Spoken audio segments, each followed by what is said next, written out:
না, সে অস্বীকার করছে জুতার বাড়ি খায় নাই, মানে 2-4টা খাইলে ওটা জুতার বাড়ি না, আরো অনেকগুলো মারলে তারপরে টের পাইত।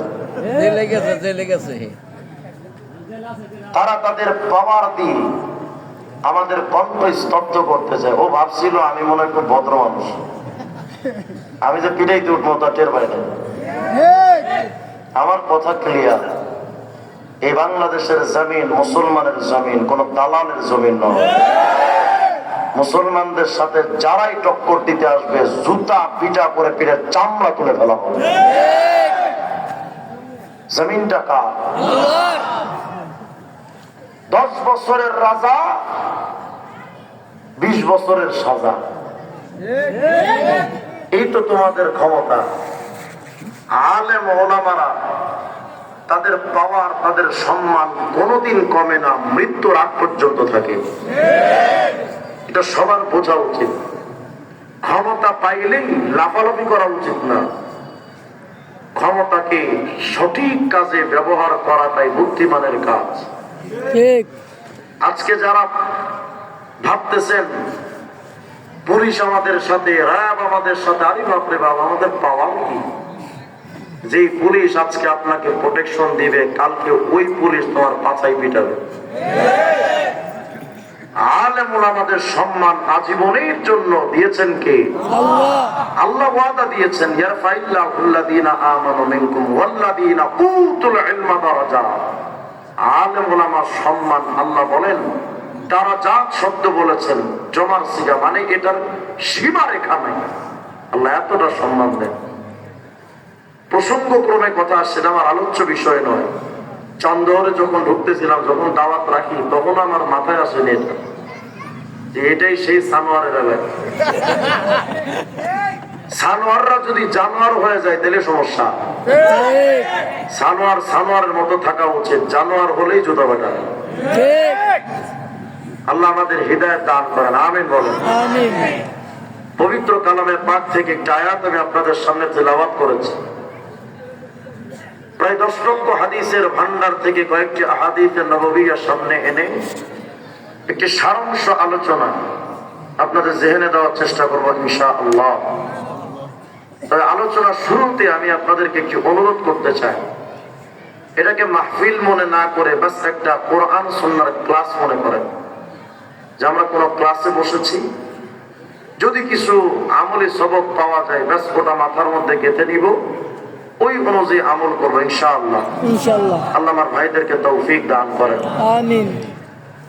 মুহতারাম হাজিরিন, পবিত্র কালামে পাকের মধ্যে আল্লাহ পাক বলেন, ইয়া আইয়ুহাল্লাযীনা আমানু যিকুরুল্লাহ যিকরান কাসীরা। বেশি বেশি জিকির করব, স্মরণ করব কার? আল্লাহ। কিন্তু আমাদের ব্যক্তিগত জীবনে আল্লাহ পাকের জিকিরের চাইতে দুনিয়ার ফিকির বেশি, তাই না? সারা দিন রাত দুনিয়ার ফিকির। আল্লাহর জিকির করনেওয়ালা মানুষের বড্ড অভাব। আমরা মানুষেরা গল্প গুজব আড্ডা দেওয়ার টাইম পাই, ফেসবুক চালাতে অসংখ্য টাইম আমাদের হাতে আছে। গীবত শেকায়েতের জন্য সময়ের অভাব নাই, বিড়ি টানার জন্য সময়ের অভাব নাই, সবকিছুর জন্য আমাদের সময় হয়। কিন্তু আফসোস আর দুর্ভাগ্য, শুধু আল্লাহকে ডাকার সময় আমাদের হাতে নেই। আমরা খুব বিজি মানুষ। এই গত কিছুদিন আগে ডোনাল্ড ট্রাম্পকে বিশ্ববাসী মনে করতে এটা একটা তার ছেলে, পাগল। ক্ষমতায় যখন আসলো, পুরা বিশ্বের সকল মানুষ এখন তার প্রশংসায় পঞ্চমুখ। কেন? এই বিশ্ববাসী জানে সুপ্রিম পাওয়ার আমেরিকার ক্ষমতা এখন তার হাতে। তার চামচামি না করলে কি চলে? এই বাংলাদেশে আমজনতার মধ্যেও জাপান, রাশিয়া, চুংচাং ভুংবাং চায়না, গরুর মুখ খাওয়া ইন্ডিয়ার দাদাদেরও দালাল আছে। কথা হয় না কেন? আমাদের বিশ্বাস তারা বিরাট বড় পাওয়ারের মালিক, মহারাষ্ট্রের অধিপতি তারা। তো মহারাষ্ট্রের অধিপতিদের দালালি না করলে কি চলে? তাদের কাছে এদের নামগুলো ভাল লাগে। আল্লাহর নামটা পছন্দ না। গত স্বৈরাচার সরকারের আমলে আমরা যারা কারাগারে ছিলাম, আপনাদের এই এলাকার সন্তান আল্লামা খালিদ সাইফুল্লাহ আইয়ুবী সাহেব দামাত বারাকাতুহু আলিয়া, মাওলানা মামুনুল হক, আমরা একই সাথে কাশিমপুর কারাগারে ছিলাম দীর্ঘদিন। কারাগার থেকে বের হয়ে চতুর্দিকে শুনে শুধু টাকলা টুকলা। আমি বললাম এটা আবার কোনটা? বলতো টাকলা মোড়া। কি সমস্যা? টাকলাই বলেছে সংবিধানে বিসমিল্লাহ আল্লাহর নাম রাখা যাবে না, উঠায় দেব। নাউযুবিল্লাহ। কেন? তার মনে হয়েছে আল্লাহর নামটা মূল্যহীন, তার সংবিধানটা অনেক দামি। অথচ তাদের ওই গণতন্ত্র, তাদের ওই সংবিধানে লেনিন, কালমার্ক্স, মাও সেতুং মানব রচিত গণতন্ত্র, সমাজতন্ত্র, রাজতন্ত্র, এক না একতন্ত্র, এরপরে ধর্ম নিরপেক্ষ মতবাদ, সকল তন্ত্রের বৈধতা দেওয়া হয়েছে। ওটা সমস্যা না, আল্লাহর নামটা বড্ড মুশকিল হয়ে গেছে তাদের কাছে। কারণ আল্লাহর যে পাওয়ার আছে এদের বিশ্বাস হয় না, আল্লাহ যে বিরাট এক ক্ষমতার অধিপতি এদের বিশ্বাস হয় না। চলেন আজকে আপনাদেরকে দেখায় আল্লাহ পাকের রাজত্বের পরিধিটা কত বিস্তৃত, তারপর মূল আলোচনা আসবে। আগে ছোট্ট করে একটা ভূমিকা শুনেন। আমরা যে বাংলাদেশে বসবাস করি, এই বাংলাদেশ মাত্র 56,000 বর্গ মাইল। কত বিরাট বাংলাদেশ, অথচ মাত্র 56,000 বর্গ মাইল। টেকনাফ থেকে তেতুলিয়া পর্যন্ত বিরাট বাংলাদেশ, অথচ এই বিরাট বাংলাদেশটা পৃথিবীর মানচিত্রের সামনে যদি তুলে ধরেন খুঁজেই পাওয়া যাবে না। পৃথিবীর সামনে বাংলাদেশটা এতটা ছোট। কেন? পুরো বাংলাদেশ মাত্র 56,000 বর্গ মাইল, আর পুরা পৃথিবীটা অন্তত 20 কোটি বর্গ মাইল। সুবহানাল্লাহ বলবেন। 56,000 বর্গ মাইলের বাংলাদেশটা যদি এত বিরাট হয়, 20 কোটি বর্গ মাইলের পৃথিবীটা কত বড়? সৌর বিজ্ঞানীরা লিখেছেন, মিয়া আশ্চর্য হওয়ার কিছু নেই। মাথার উপরে ছোট্ট টাকার কয়েনের মতো এক সূর্য যে দেখো, এই ছোট্ট সূর্যটা কিন্তু এত ছোট নয়। কত বড়? বলে পৃথিবীর চাইতে ওই সূর্যটা অন্তত 13 লক্ষ গুণ বড়। আসতে বললেন সুবহানাল্লাহ। ওই সূর্যের মালিক কি? আল্লাহ। ওই সূর্যে কি টাকলা মুরাদের পাওয়ার চলে না? এখন তার ঘরে অত পাওয়ার চলে না, মাঝে মধ্যে ফ্যান ছেড়ে মাথায় পড়ে। কত হয়? এত বিরাট সূর্য পৃথিবীর চাইতে 13 লক্ষ গুণ বড়। ওই সূর্যটা প্রতিদিন অস্তমিত হওয়ার পর আরশ আজিমের সামনে সিজদায় পড়ে বলে, আল্লাহ আবার কি আমি উদিত হব? সুবহানাল্লাহ। সূর্য মালিকের কথাই চলে। 3.5 হাত বডির আমরা জানদুর আল্লাহকে মানি। সূর্যটা যত বড়, বিজ্ঞান লিখেছে আকাশে কোটি কোটি তারকার মধ্যে একটা তারকার বিগ বস এক তারকা, নাম তার ইউআই স্কুটি। কত বড়? বলে পৃথিবীর চাইতে 13 লক্ষ গুণ বড় যে সূর্য, ওই সূর্যের চাইতে ওই তারকা আরো 500 কোটি গুণ বড়। ওই তারকাটা কত বড়? 500। এই চাঁদ, এই সূর্য, এই তারকা, এই গ্রহ, উপগ্রহ, ধূমকেতু, এই সব কিছু থাকে যার পেটের মধ্যে, তার নাম গ্যালাক্সি। দেখেন তো গ্যালাক্সিটা কত বড়? বিজ্ঞান বলেছে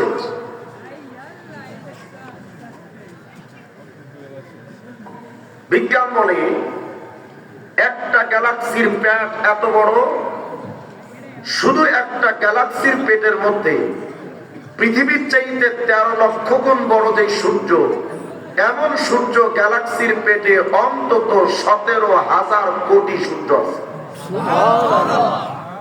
গ্যালাক্সির পেট কত বড়?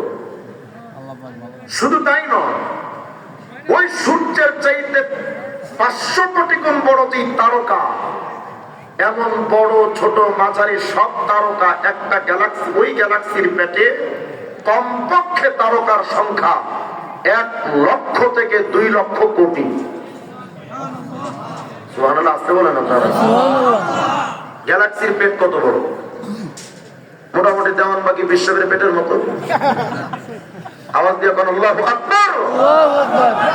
একটা গ্যালাক্সি এত বিরাট, বিজ্ঞান লিখলো এত বিরাট বিরাট গ্যালাক্সি আল্লাহ যে সৃষ্টি করেছেন, বিজ্ঞানের কথা, এত বিরাট বিরাট গ্যালাক্সি একটা দুইটা নয়। এই গ্যালাক্সি যার পেটে থাকে তার নাম গ্যালাক্সি গুচ্ছ। একটা গ্যালাক্সি গুচ্ছের মধ্যে এত বিরাট বিরাট গ্যালাক্সি, কমপক্ষে 15,000 কোটি গ্যালাক্সি আছে। গ্যালাক্সি গুচ্ছের পেট কত বড়? এত বিরাট বিরাট গ্যালাক্সি গুচ্ছ যার পেটে থাকে তার নাম মহাগ্যালাক্সি। কত বড়? বলে মহাগ্যালাক্সির পেটের মধ্যে গ্যালাক্সি নয়, গ্যালাক্সি যার পেটে থাকে এমন বড় বড় গ্যালাক্সি গুচ্ছ একটা দুইটা নয়, কমপক্ষে 15,000 কোটি গ্যালাক্সি গুচ্ছ থাকে মহাগ্যালাক্সির পেটে। মহাগ্যালাক্সিটা কত বড়? মালিক কে? আল্লাহ। আসতে বলেন আল্লাহ। বলে সবকিছুর মালিক কে? আল্লাহ। এই সবকিছু আমার মহাশূন্যে ভাসমান। মহাশূন্যটা আমার প্রথম আসমানের পেটের মধ্যে। তাহলে এই প্রথম আসমানটা কত বিশাল, অথচ এই আসমানটা সবচেয়ে ছোট 7টা আসমানের মধ্যে। সবচেয়ে ছোট আসমান প্রথম আসমানের দশা যদি এই হয়, সপ্তম আসমানটা কত বড়? সাতবক জমিন আসমান কত বিশাল। এবার শোনেন, তাফসীরে রুহুল মাআনির মধ্যে আসছে সাইয়্যিদুনা মূসা আলাইহিস সালাম একদিন আল্লাহকে বলতেছিলেন, আল্লাহ আসমান জমিন তো আপনি বানালেন, বানিয়ে আপনি হুকুম দিয়েছিলেন ইতিয়া তাওহান আও কারাহা, আসমান জমিন আমি আল্লাহর কথা মতো চলবি। তো আল্লাহ আসমান জমিন তো আপনার কথা মতো চলে, কিন্তু আমি মূসার একটা প্রশ্ন হলো, সাতবক জমিন আসমান যদি আপনার কথা না শুনতো, আসায়াক অবাধ্য হতো, ফাকাইফা সানিয়াম বিহিমা, আসমান জমিনের সাথে আপনার আচরণটা কি হতো, আপনি করতেনটা কি? এবার আল্লাহ কি কইছে? আল্লাহ রাব্বুল আলামিন ডেকে বলেন, মূসা কুনতু আমুরু দাব্বাতাম মিন দাওয়াবি ফাতাবতালিহুমা, এরা মূসা সাতবক জমিন আসমান যদি আমি আল্লাহর কথা না শুনতো, স্পেশাল ব্রাঞ্চের ভেতরে স্পেশাল টিমের মধ্যে আমি আল্লাহ পাক কিছু জন্তু পশু কিছু জানোয়ার তৈরি করে রাখছি। এরা মূসা আমার এই পশুগুলো এক একটা পশু কত বড় জানোয়ারে মূসা, সাতবক জমিন আসমান যদি আমার কথা না শুনতো, ওই পশুগুলোর একটা পশুরে যদি আমি আল্লাহ শুধু হুকুম করতাম, এই পশু সাতবক জমিন আসমান আমার কথা শোনে না, তুমি ব্যবস্থা করো। মূসা রে, সাতবক জমিন আসমান যত বড়, আমার এই পশুগুলো এত বড়, সাতবক জমিন আসমানটারে একটা লুকমা বানায়া আমার একটা বানানো পশু মুখের মধ্যে দিয়া গিলে পালাইতো, কিন্তু তারা গলায় আটকাতো না। পশুটার মুখ কত বড়, এত বিরাট বিরাট মুখটা যে বডির সাথে বডি কত বড়। সাইয়্যিদুনা মূসা আলাইহিস সালাম আশ্চর্য হয়ে কয়, আল্লাহ তুমি কি কও, আইনা দাব্বাত, এত বড় বড় পশু রাখছো তো? আল্লাহ পাক বলেন, মূসা ফি মারজিম মিন মুরুজি, আমি আল্লাহ অনেকগুলো ময়দান বানায় রাখছি, তো এই সব ময়দান লাগে নাই, শুধু একটা ময়দানে এমন বড় বড় কোটি কোটি পশু এক ময়দানে ঢুকায় রাখছে। সুবহানাল্লাহ বলতেন না? ওই ময়দানটা, প্রতিটা ময়দান কত বড় বড়, এত বিরাট বিরাট ময়দান যিনি বানালেন সে আল্লাহ কত মহান। আওয়াজ দিয়ে বলেন আল্লাহু আকবার। সূরা বাকারা 255 নম্বর আয়াত আল্লাহ বলেন, ওয়াসিয়া কুরসি কুরসিয়ুহুস সামাওয়াতি ওয়াল আরদ, সাতবক জমিন আসমানটা যত বড়, এই সাতবক জমিন আসমান আল্লাহ পাকের কুরসির পেটের মধ্যে আছে। তো আল্লাহর কুরসিটা কত বড়। হাফেজ ইবনে কাসির তার আল কিতাব আল বিদায়া ওয়ান নিহায়া নামক কিতাবের 1 নম্বর খণ্ডের 11 নম্বর পৃষ্ঠায় লেখেন, মিয়া সাতবক জমিন আসমান এত বড়, আল্লাহর কুরসিটা কত বড়। মাসসামাওয়াতু সাবউ ফিল কুরসি ইল্লা কাদারাহিমা সাবাতিন উলকিয়াত ফি তুরস। আগের জামানায় যুদ্ধের সময় যোদ্ধারা যে একটা ঢাল ব্যবহার করতো না, আপনারা তো কথাটা কয়েন ভাই, কবর জিয়ারত করতে আসেন, সারা দিলে মনে হবে না জিন্দা আছে। আওয়াজ দেখুন, আল্লাহু আকবার। আগের জামানায় যোদ্ধারা যে ঢাল ব্যবহার করতো, তীরটি যেন না লাগে। একটা ঢালের মধ্যে যদি রূপার টাকার 7টা কয়েন দিরহাম যদি ফেলে রাখা হয়, একটা বড় ঢালের মধ্যে যদি 7টা টাকার কয়েন যদি ফেলে রাখা হয়, ওই 7টা টাকার কয়েন দেখতে একটা ঢালের মধ্যে যতটা ছোট, সাতবক জমিন আসমান আল্লাহর কুরসির সামনে দেখতে 7টা টাকার ছোট্ট কয়েনের মতো। আল্লাহর কুরসি কত বড়। ওই কুরসির মালিক কে? আল্লাহ। মুরাদ আল্লাহ। মালিক কে? আল্লাহ। সাতবক জমিন আসমানের চাইতে কুরসি এত বিশাল। এবার চলেন তো দেখি আল্লাহর আরশটা কত বড়। সহিহ ইবনে হিব্বানের 361 নম্বর হাদিসের মধ্যে আল্লাহ পাকের হাবিব সরওয়ারে দু আলম বিশ্বনবী মুহাম্মদ আরবি সাল্লাল্লাহু তাআলা আলাইহি ওয়াসাল্লাম বলেন, উম্মতরে জানো আল্লাহর আরশ আজিম কত বড়।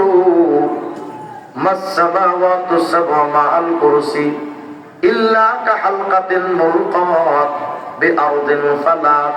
নবী আমার বলেন, বিরাট একটা মরুভূমির চাটিয়াল ময়দানের ভেতরে যদি হাতের একটা আংটি যদি খুইলাম, বিরাট একটা ময়দানে যদি রাখো, এই বিরাট ময়দানের ভিতরে হাতের একটা আংটি দেখতে যতটা ছোট, সাতবক জমিন আসমান যে কুরসির সামনে 7টা টাকার কয়েনের মতো, এমন বিরাট কুরসিটা ধইরা যদি আল্লাহর আরশের সামনে পেশ করা হয়, আরশের সামনে বিরাট বড় কুরসি দেখতে ছোট্ট হাতের একটা আংটির মতো।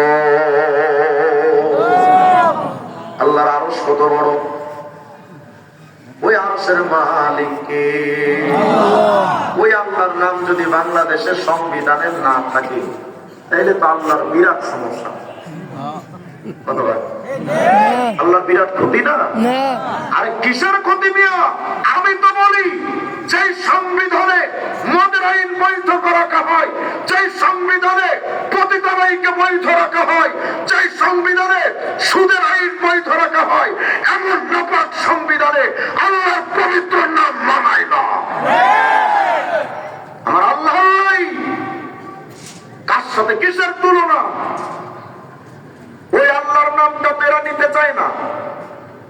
নারায়ণগঞ্জের সাবেক মেয়র আইভি বলেছিল, মরার সময় আমার জবানে যেন জয় বাংলার স্লোগান।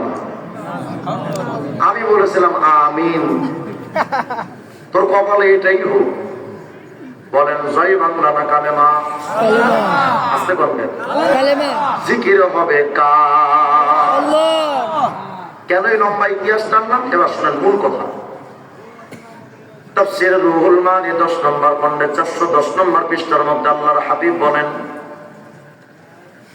হযরত জিবরাইল আমিনকে একদিন নবী প্রশ্ন করেন, জিবরাইল রে, আখবির আন সাওয়াবি মান ক্বালা সুবহান রাব্বিয়াল আলা ফি সুজুদিহি আও ফি গায়রি সুজুদিহি। জিবরাইল রে, আমার কোন উম্মত যদি তার জবানটা দিয়া জাস্ট একটা সেকেন্ড সময় নিয়ে জবান থেকে যদি উচ্চারণ করে সুবহানা রাব্বিয়াল আলা। তাসবিহটা সবাই পারেন না? কখন পড়া হয়? জানাজার নামাজ কখন? সিজদায়। এরে জিবরাইল, আমার কোন উম্মত যদি জবানটা দিয়া এই তাসবিহটা শুধু একটা বার কয়, আমার এই উম্মতের আমলনামায় কতগুলো নেকি হয় আমাকে একটু খুইলা বলো না। হযরত জিবরাইল বলেন, ইয়া রাসূলুল্লাহ, মা মিন মুমিনিন ওয়ালা মুমিনা ইয়াকুলুহা ফি সুজুদিহি আও ফি গায়রি সুজুদিহি, ইয়া রাসূলুল্লাহ, আপনার কোন উম্মত যদি তার জবানটা দিয়া শুধু 1 সেকেন্ড সময় নিয়া সিজদার ভিতরে অথবা সিজদার বাহিরে যদি একটা বার কয় সুবহানা রাব্বিয়াল আলা, তখন নবী ওই উম্মতের আমলনামায় কতগুলো নেকি হয় জানেন? ইল্লা কানাত লাহু ফি মিজানিহি আফখালু মিনাল আরশ ওয়াল কুরসি ওয়া জিবালিদ দুনিয়া। ইয়া রাসূলুল্লাহ, আপনার কোন উম্মত যদি একবার জবান দিয়ে সুবহান রাব্বিয়াল আলা একটা বার কয়, ওই বান্দার আমলনামায় কতগুলো নেকি হয় নবী জানেন? পৃথিবীর সমস্ত পাহাড়গুলো একত্রিত কইরা যদি মিজানের একটা পাল্লাই রাখা হয়, ওই একই পাল্লাই যদি ওই বিরাট কুরসিটা ধইরাও যদি ওই পাল্লাই রাখা হয়, নবী গো বিরাট ওই আরশ আজিমটা ধইরাও যদি ওই মিজানের পাল্লাটাই রাখা হয়, তার মানে একটা মিজানের পাল্লায় পৃথিবীর পাহাড়, 7 তবক জমিন আসমান সহ কুরসিটা, বিরাট বড় আরশ আজিমটা একটা মিজানের পাল্লায় রাখা হলো। ইয়া রাসূলুল্লাহ, জবান দিয়ে একবার যে বান্দা পড়লো সুবহানা রাব্বিয়াল আলা, এই একটা বার বলার পরে যে নেকিটা হয়, ওই নেকিটা নিয়ে যদি মিজানের আরেকটা পাল্লায় রাখা হয়, নবী গো পৃথিবীর পাহাড় আরশ কুরসি লইয়া মিজানের পাল্লাটা হালকা হয়ে যাবে। একবার সুবহানা রাব্বিয়াল আলা বলার নেকির পাল্লাটা ভারী। সুবহানাল্লাহ, বলেন না সুবহানা রাব্বিয়াল আলা। আবার বলেন, আবার বলেন। লস না লাভ? বিড়ি টানলে কত লাভ?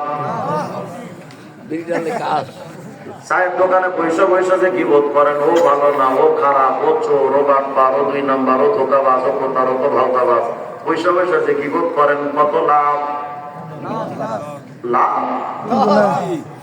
ধরেন আমি বললাম লোকটা ভালো না, কয় শব্দ? 3 শব্দ। লোকটা ভালো না, কয় শব্দ? সুবহানা রাব্বিয়া আল আলা, সুবহানা রাব্বি আল আলা, কয় শব্দ? শব্দ। লোকটা ভালো না বলতে কয় সেকেন্ড? বলেন না। সুবহানা রাব্বিয়াল আলা বলতে কয় সেকেন্ড? পার্থক্য? একবার সুবহানা রাব্বিয়াল আলা বললে এত বিরাট ফায়দা, আর একটা বার যদি জবান দিয়া বলো ওই লোকটা ভালো না কি বোধ করেছো, একটা কবিরা গুনাহ 7000 বছর জাহান্নাম। যদি বলেন হুজুর আপনি যে জানোয়ারের কথা কইলেন, যারা মানব রূপী জানোয়ার তাদের ব্যাপারে জাতিকে সতর্ক করার জন্য বলাকে গীবত বলে না। কথা হয় না? সুবহান রাব্বিয়াল আলা একবার বললে তো বিরাট নাকি, আর একবার যদি গীবত করো একটা কবিরা গুনাহ 7000 বছর জাহান্নাম। শাস্তি কি? নবী বলছেন মারারতু বিকওমিন লাইলাতা উসরিয়া বি, যে রাতে আমি মেরাজে যাচ্ছিলাম, একটা জাতির পাশ দিয়ে আমি যাচ্ছিলাম, তাকায়া দেখি লাহুম আযফারুম মিন নুহাস, তাদের হাতের মধ্যে নখ, বড় বড় নখ, তামা দিয়া বানানো নখ। এই তামা দিয়া বানানো নখ দিয়া ওই বান্দারা ইয়াখবিশুনা উজুহাকুম ওয়া সুদুরহুম, ওই নখগুলো দিয়ে তারা মুখের মধ্যে এমন ভাবে খামচাচ্ছে, বুকের মধ্যে খামছায়া গোশতগুলো তারা মুখ আর বুক থেকে ছিটতেছে। আর এক বর্ণনায় আসছে ইয়াকুলুনাল জিব, মরা পশুর গোশতগুলো তারা ছিঁড়ে ছিঁড়ে খাচ্ছিল। আমি জিজ্ঞেস করলাম মান হাউলা ইয়া জিবরাইল, এরা জিবরাইল কো, এই মানুষগুলো কারা, এত কঠিন শাস্তি দেওয়া হচ্ছে? হযরত জিবরাইল বলেন ইয়া রাসূলুল্লাহ হাউলাই আল্লাযীনা ইয়াকুলুনা লুহুমান নাস ওয়া ইয়াকুনা ফি আরাদিহিম। নবী, এই মানুষগুলো হলো তারা দুনিয়াতে বসে বসে গীবত করত যারা। মানুষের নিয়ে একবার গীবত করলে তো বিরাট ক্ষতি, জবান দিয়ে একবার সুবহান রাব্বিয়াল আলা বললে এত ফায়দা। তাইলে সিদ্ধান্ত জানান তো আজকে থেকে গীবত না জিকির? জিকির। বলেন বলেন, গীবত না জিকির? জিকির। শুধু তাই নয়, এখনো শেষ হয় নাই। হযরত জিবরাইল বলেন ইয়া রাসূলুল্লাহ, আপনার বড় উম্মত যদি এই জবানটা দিয়ে একটাবার কয় সুবহান রাব্বিয়াল আলা, কত নেকি হয়, কি হবে নবী আপনি জানেন?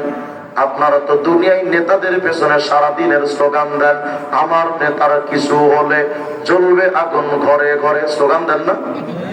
আমার নেতার চরিত্র ফুলের মতো পবিত্র, খানাসে নামাজ পড়ে না এক ওয়াক্ত, গাঞ্জা টানে 5 ওয়াক্ত, আর ঘুষের টাকা খায় জম্মের মতো। এই নেতাদের জন্য সারাদিন তাদের স্লোগান দিলেন, আমার নেতা যেখানে আমি চান্দু সেখানে। তো তোমার নেতা ইন্ডিয়া, তুমি এখানে কি করো? সারাদিন নেতাদের পেছনে স্লোগান, জয় বাংলা, পাই নাকি? নাকি কত কত হয়? ফায়দাটা কি? নেতাদের পেছনে স্লোগান দিয়া নেতারা ক্ষমতায় বসাইছ।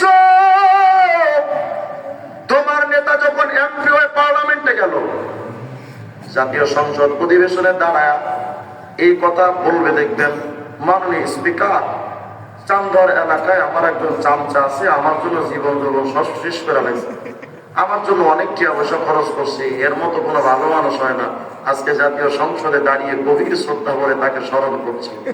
বলবে? বলবে না? তাহলে নেতার পেছনে দৌড়াইলেন। ওই নেতা তোমার সংসদে দাঁড়ায় তোমার নামটা বলে না, কিন্তু তোমার রব আল্লাহর নামে যদি শুধু একটা বড় কও সুবহান রাব্বিয়াল আলা। হযরত জিবরাইল বলেন নবী, আল্লাহ কি করেন জানেন? দুনিয়ার সংসদে দাঁড়ায় তো নেতারা সামসার কথা কয় না, কিন্তু আল্লাহ সমস্ত ফেরেশতাদেরকে ডাইকা একটা সংসদ অধিবেশন তৈরি করেন। সুবহানাল্লাহ বলেন। সংসদে দাঁড়ায়া সংসদে আল্লাহ নিজে ভাষণ দেন, এই ফেরেশতারা দেখ, সাদাকা আব্দি আনা ফাওকা কুল্লি শাই লাইসা ফাওকি শাই। দেখরে ফেরেশতা, আমার বান্দা চাঁদ হওয়ার বাড়ি জীবনে কোনোদিন আমারে দেখে নাই, আমার রাজত্বের বিস্তৃত পরিধিটা আমার বান্দা দেখে নাই। না দেখে আমার বান্দা আমার ব্যাপারে বলল আমি আল্লাহ নাকি সবচেয়ে বড়। আসলেই তো আমি আল্লাহ সবার বড়, আমার চাইতে বড় কেউ নাই। এরা ফেরেশতারা সাক্ষী তার, আমার বান্দা একটাবার যে কইল সুবহান রাব্বিয়াল আলা, আমি আল্লাহ আমার বান্দার প্রাপ্তিটা বুঝাই দেই। শুন রে, আমার বান্দা একবার কইছে সুবহান রাব্বিয়াল আলা, আমি আল্লাহ সিদ্ধান্ত জানাইলাম ইশহাদু ইয়া মালাইকাতি, এরে ফেরেশতারা সাক্ষী থাক, আন্নী কদ গফারতু লি আবদি, আমি মোহাব্বত করে আমার বান্দার জিন্দেগীর গুনাহ মাফ করে দিলাম। সুবহানাল্লাহ। কয়বার সুবহান রাব্বিয়াল আলা? একবার। নামাজে পড়া লাগে কয়বার? পড়েন কয়বার? 3 বার। 5 বার 7 বার? 3 বারই তো পড়ি না, একবার পড়তেও তো আমাদের দম বের হয়ে যায়। কত হয় না? মুসল্লি বর্তমান সময়ে সুবহান রাব্বিয়াল আলা বলতে বলতে সিজদায় গিয়ে কোন রকম যদি একবার কইতে পারছে, ওটার সময় আর একবার, যাইতে একবার, উঠতে একবার, ভেতরে একবার, মানে সুবহান রাব্বিয়াল আলার রিমান্ডে থাকে আল্লাহ কোন খানাসের কাছে তুমি আমার ভালাইছো। কত হয় না? এটা আমাদের নামাজ। নবী বলেছেন সাল্লু কামা রাআইতুমুনি উসাল্লি, নামাজ সেভাবে পড়ো যেভাবে আমি মুহাম্মদ পড়েছি। আমাদের নবীর নামাজ কেমন ছিল? আমাদের আয়েশা সিদ্দিকা বলেছেন, লা তাসআল আন হুসনিহিন্না ওয়া তুলিহিন্না। আমার স্বামী মুহাম্মদ আরবীর নামাজের দীর্ঘতা, ওই নামাজের সৌন্দর্যতা, সাহাবীরা আমি আয়েশাকে জিজ্ঞেস করো না ওই নামাজ কত সুন্দর আর কত দীর্ঘ, আমি আয়েশা বর্ণনা দিতে পারবো না সে নামাজ। এই ছিল নবীর নামাজ। আর আমাদের নামাজ 10 রাকাত নামাজ 4 মিনিটে খতম। আর বুড়ো বুড়ো মানুষের নামাজ মাঝে মধ্যে দেখি কেমনে পড়ে জানে,